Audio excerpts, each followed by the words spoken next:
Hello, beautiful souls. Welcome, welcome, welcome.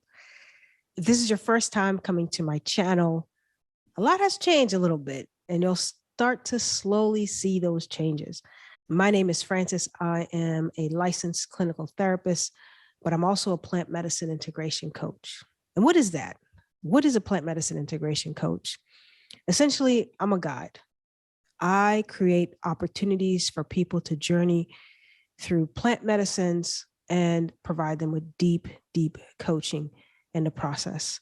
So a lot of this content that you see is about me sharing my perspective, my skill sets, and anything that can help people along the healing journey. This is what this channel is about. It's about how can we get well and how do we come back to ourselves. So the topic for today is loss. Loss is inevitable. We can't escape it ever. Loss is all around us every day, every minute, every hour of our lives. I mean, we see it when we look at the ground and we see the leaves falling from the trees. We know that the leaf came from a tree, so that tree lost something, right? Loss is on a spectrum. Seeing a leaf fall from the tree doesn't necessarily pain us. We actually understand that, especially with certain seasons, trees shed for things to grow. When we experience the ultimate loss of losing somebody, some of us have a hard time comprehending that loss.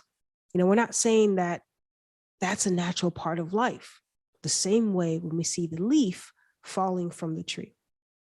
So what I want to tackle here is to encourage you to seek a different perspective on loss, on grief and loss. I just want to share something with you. I've lost a lot of people in my life, and, a lot is relative, but it's a lot for me. I lost my mom, who I didn't know. So that's a different kind of loss when you lose something that you never had. I lost my dad, which is complicated. And that grief sent me into a tailspin. And you can actually, if you go back to some videos, I share what actually transpired after that loss. I lost my grandmother, who was the only mom that I knew. So that was really hard. But I felt like I could accept it a little bit because she was a bit more older, but that too was complicated. Recently, I lost my brother, who was killed. And that's been difficult because he was young. And, his life was a bit turbulent.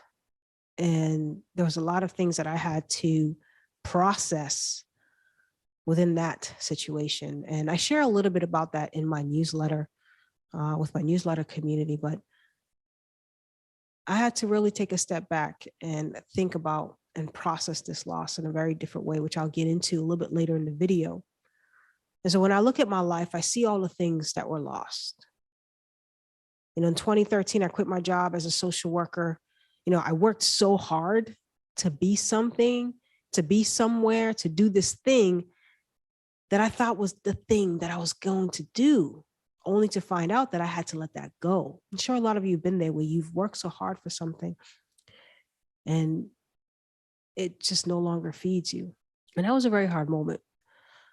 And so I lost that, identity, right? And then I became an empty nester.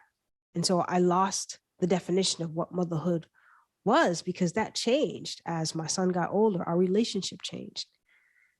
I say all this to say loss is inevitable.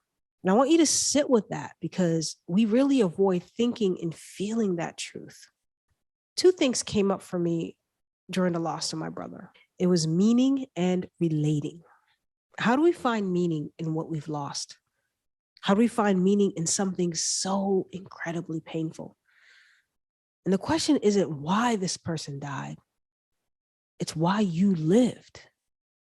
When we lose someone, we often think of our own mortality, reflect on our own lives, and begin to ask deeper questions about our own existence. And finding that meaning takes time as we get to know ourselves a little bit more. And the quote that I shared in my newsletter with my newsletter community was by Viktor Frankl. He says, in some ways, suffering ceases to be suffering at the moment it finds a meaning, such as the meaning of a sacrifice. Ask yourself, how do I transmute this energy?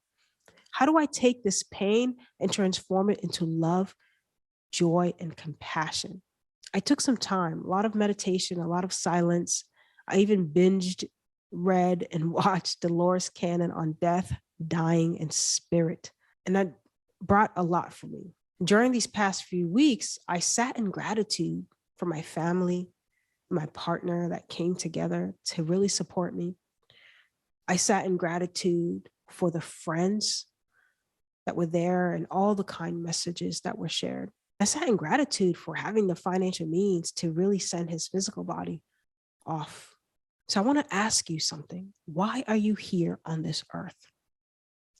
Everyone has a purpose. It sounds cliche. It really does. But when I say it, right? But it's true. We're all here to do something. And when we can find meaning, we can move forward in our grief and not become stuck in our grief. Now, there are a few questions that I want you to self-reflect on when it comes to moving through the loss process. You can actually use this for someone who has moved on and transitioned, and you can actually use it for something that you've lost, right? An identity, a job, anything that's changed that you weren't really ready for it to happen. What have you learned from this loss? What have you learned to value now that this loss is a part of your life? What did you value before their death? Or what did you value before the loss? What did the person who died valued? What was important to you when they lived? What's important to you now? What do you know about life that you didn't know before? How can we be inspired by their life? How can you help people in the same situation? What could you do to bring joy to other people's lives? And lastly, how can you bring joy to your own life? And I'll leave these questions in the caption so that you can actually just copy and paste them. Again, now we can take some of the same questions and use them when we lose something other than a loved one. Because regardless, we have to grieve. We must process that loss. Because if we don't, it catches up to us. It hardens and becomes heavy. And this helps me to introduce the next lesson, the next thing that came up for me. We must change how we relate to grief and loss, because loss is the cycle of life. And how we relate to it really determines the quality of our lives.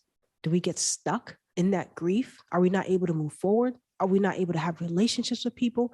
Are we not able to continue on the path towards, achieving our goals and our dreams? So if we have a difficult relationship with loss, it's not easy to cope when things shift in our lives. We're going to run into a lot of barriers and delays when we don't change how we relate to loss on purpose. When relationships end, when jobs change, when friendships change, all of that is loss. Loss can be either a disruption or it can be a restitching. What I mean by that is loss can literally make us lose so much of ourselves and our balance that we have a hard time stabilizing ourselves. We often have a void, a big gaping hole. But with the restitching, we can actually redefine how we interpret and process that grief. We can restitch our lives using those questions I mentioned earlier.